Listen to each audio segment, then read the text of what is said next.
So this happened December 30th. It was in Michigan Bay City.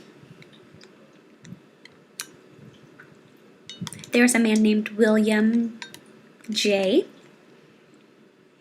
And he was about 25 years old. And he had a girlfriend named Sherry Moore. And she was 20 years old. So both of them went to Walmart and they went to buy an engagement ring. It was a shiny engagement ring, but it was cheap. It was, under $30. And he asked the store manager if he could borrow his microphone to propose to his girlfriend. And so he got down on one knee and said, "Will you marry me?"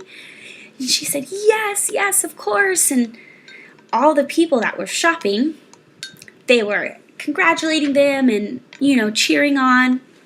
And so the two of them started stealing things. They stole earrings and necklaces, and they were hiding them in her purse.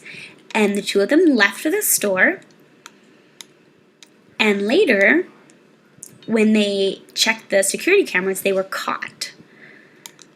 And they had actually gone to another store close to, it was a little gift shop.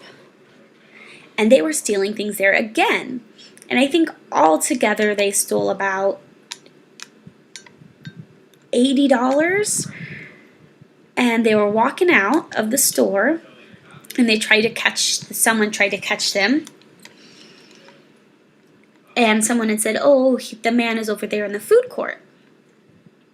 And he had his head down and he was messing with his shoe, tying his shoe, and then all of a sudden he fell asleep.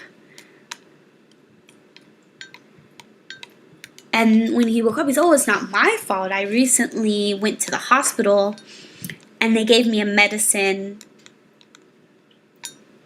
called Tramadol. They gave me that." And both of them, they ended up going to court and they got in trouble for stealing. And I just wonder now if they're still married.